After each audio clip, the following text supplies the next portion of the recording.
नमस्कार मित्रांनो, तुझेच मी गीत गात आहे या मालिकेच्या आजच्या भागात आज आपण बघणार आहोत.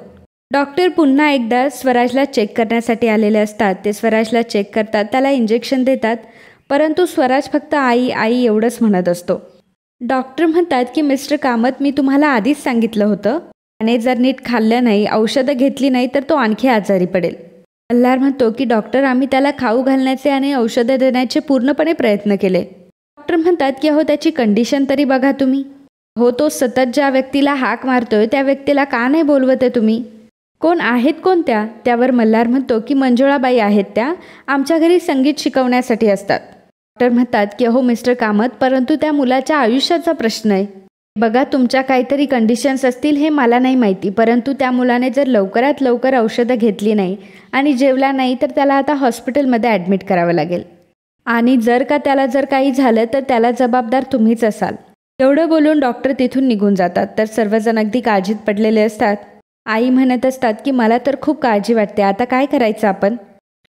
माफ करा मित्रांनो, पण जर तुम्ही चॅनलवर नवीन असाल किंवा अजूनही चॅनलला जर सबस्क्राईब केलं नसेल तर प्लीज सबस्क्राईब करा आणि बेल आयकॉनवरही क्लिक करा. स्टार प्रवाहावरील सर्व मालिका तुम्हाला आमच्या चॅनलवर बघायला मिळतील. धन्यवाद. क्षमा स्वराजजवळ जाते आणि स्वराजच्या डोक्यावरनं हात फिरवत असते, परंतु स्वराजला क्षमाचा खूपच राग येत असतो आणि तो क्षमाचा हात बाजूला करतो. हे बघून क्षमाला खूप वाईट वाटत असतं आणि मग क्षमा लगेचच तिथून निघून जाते. तर मोनिका मात्र मनामध्ये म्हणत असते की मोनिका, तू तर एकदम ग्रेट आहेस. मंजुळाला तर तू घराबाहेर काढलंस, परंतु आता हा स्वराज जगातूनच जाईल असं वाटतंय. तर इकडे क्षमा रडत असते आणि मल्हार तिथे येतो. मल्हार म्हणतो की बघितलं ना वहिनी, डॉक्टर काय म्हणाले? हो, मुलं लहान आहे, परंतु तुम्ही तर हट्टाला पेटलाय, आपल्याला तरी समजायला हवं ना. वहिनी, मला असं वाटतं की मंजुळाबाईंना आपण परत घेऊन यावं. क्षमा म्हणते की नावसुद्धा काढू नका त्या बाईचं. आता अगदी काहीही झालं तरी मंजुळा या घरात येणार नाही. का चोर बाईला आपण घरामध्ये कसं काय आणू शकतो, आणि जर ती पुन्हा या घरामध्ये आली तर त्याचा एकच अर्थ होईल की मी खोटं बोलली. तुम्हाला असं खरंच वाटतंय का भाऊजी? त्यावर मल्हार म्हणतो की वहिनी, अहो मी असं कुठे म्हणालोय, माझ्यासमोर आता फक्त आणि फक्त स्वराजचा विचार आहे. जेवढी मला स्वराजची काळजी आहे त्यापेक्षा दुप्पट काळजी तुम्हाला आहे स्वराजची. क्षमा म्हणते की हो आहे ना काळजी, परंतु मग त्या गुन्हेगार बाईला आपण काय घरामध्ये ठेवून घेणार आहोत का? मल्हार म्हणतो की अहो तुम्ही दोन्ही साईडनी कसं काय बोलताय? काळजी असलेला माणूस असा हट्ट धरून बसेल का? तुम्ही तर स्वराजला स्वतःची आई म्हणवताना, मग आपल्या मुलाला गरज असताना अशी कुठली आई हट्टाला पेटून बसते? आय एम सॉरी, पण वहिनी तुमचा इगो मध्ये येतोय. हो, मंजुळाबाईंनी चोरी केली की नाही, कोण खरं बोलतंय कोण खोटं बोलतंय ह्या गोष्टी नंतर सिद्ध होतीलच ना. पण आता आपल्याला स्वराज जास्त महत्त्वाचा आहे, ही गोष्ट लक्षात येत नाही का तुमच्या? लक्षात घ्या वहिनी, स्वराज जे बोलतोय ते पण मला खरं वाटतंय.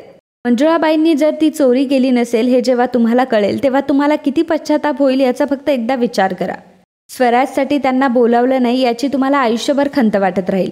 वहिनी, या घरात आज जे काही झालं ते बरोबर नाही झालं. कदाचित तुम्हाला माझं म्हणणं चुकीचं वाटेल, परंतु मी आता जे काही करणार आहे त्यामध्ये मी तुमची अजिबातही परमिशन घेणार नाही. मी फक्त आता स्वराजला प्रेफरन्स देणार आहे, असं म्हणून मल्हार तिथून निघून जातो.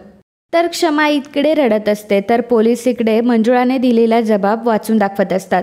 पोलीस म्हणत असतात की मी मंजुळा सातारकर, जबाब मी संपूर्ण शुद्धीत कुठल्याही दबावाशिवाय पोलिसांना देत आहे. पोलीस मंजुळाला तिथे सही करायला लावतात. मंजुळा देखील तिथे सही करते. तितक्यातच भिकाजी एका वकिलाला घेऊन तिथे येतो. तो म्हणतो की साहेब, मी हिचा भाऊ आहे, मी हिला सोडवायला आलोय. त्यावर इन्स्पेक्टर म्हणतात की अहो मंजुळाबाईने तर स्वतःच आपला गुन्हा कबूल केलाय. हे काय सही? अहो मंजुळाबाई सही करा ना. भिकाजी म्हणतो की अहो इन्स्पेक्टर साहेब, जो गुन्हा हिने केलाच नाही तो कशाला मान्य करेल ती? तर मंजुळा म्हणत असते की माझा नाईलाज होता भिक्या, सगळे पुरावे माझ्या विरोधात आहे, हे बघ, असं म्हणून ती भिक्याला तो पेपर दाखवते. ती म्हणते की पेपरामध्ये फोटोसकट बातमी आली की मी चोर आहे. समजा जग अगदी चिखल फेकायला लागलंय, आता मी काय करू, काय उरलंय? भिकाजी म्हणतो की अगं हीच लोक जर उद्या घरामध्ये चोरलेलं सामान परत भेटल्यावर तुला डोक्यावर घेऊन नाचतील. ते काही नाही, मी तुला जामीन देऊन सोडवायला आलोय. वकील जामीनपत्र पोलिसांकडे देतो तेव्हा पोलीस म्हणतात की बेल मिळेल, परंतु सगळे पुरावे यांच्या विरोधात आहेत, त्यामुळे शिक्षा तर होईलच. वकील म्हणतात की पुरावे पेरताही येतात आणि माझ्या आशिलासोबत हेच झालंय. मंजुळा निर्दोष आहे आणि हे कोर्टातही सिद्ध होईल.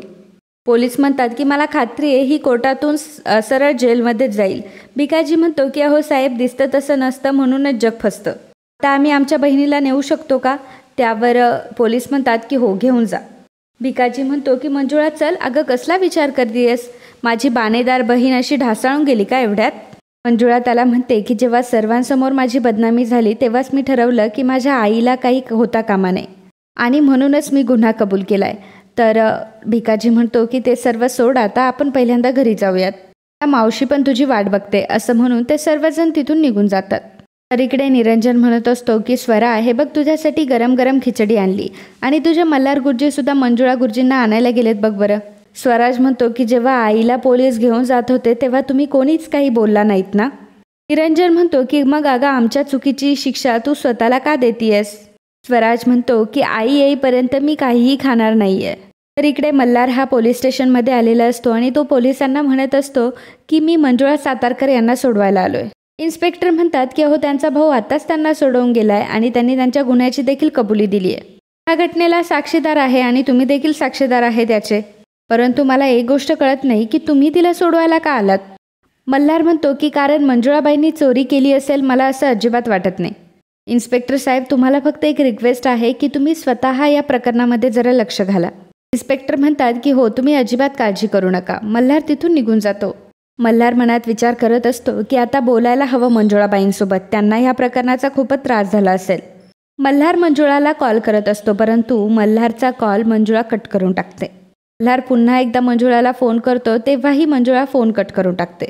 तर इकडे सगुणाबाई म्हणत असते की मुर्दा बसविला त्या कामतांचा, अगदी जीव तोडून पोरासनी गाणं शिकवलं माझ्या मंजुळानी आणि त्यांनी काय केलं तर हातात बेड्या. मंजुळा म्हणत असते की आई, आता तू माझ्या डोक्याची मंडई करू नकोस बरं.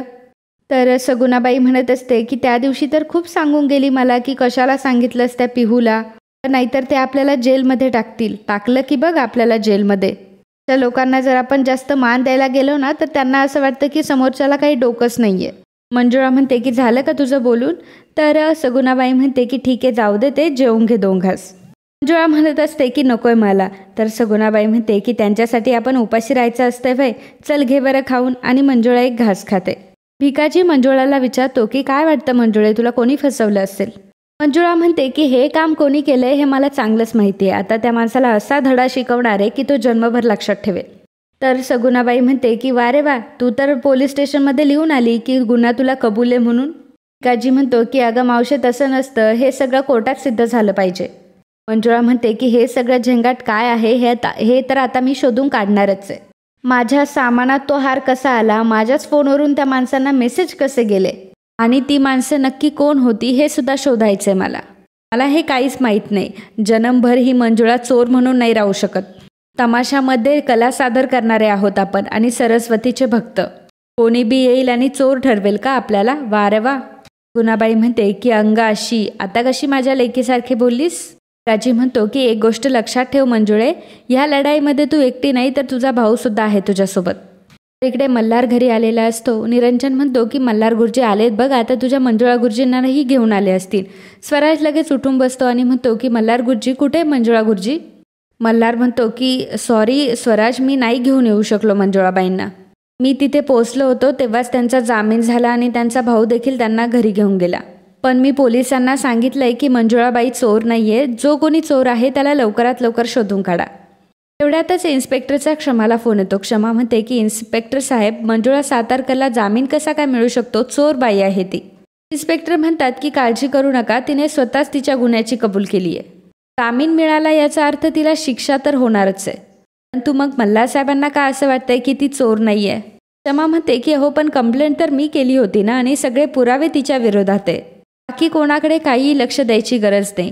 तर क्षमा स्वराजला म्हणत असते की हे बघ स्वराज, मंजुळाने स्वतःहून तिचा गुन्हा कबूल केलाय आणि हे तुझ्या मल्हार गुरुजींना माहिती आहे, तरीही ते तुला सांगत नाहीये. स्वराज म्हणतो की माझी आई चोरी कधीच करणार नाही, मला चांगलंच माहिती आहे. मला फक्त माझी आई हवी गुरुजी, ती कधी येणार? मल्हार म्हणतो की ज्या घरामध्ये एखाद्या व्यक्तीचा असा अपमान होतो ती व्यक्ती तरी परत कशी येणार आहे?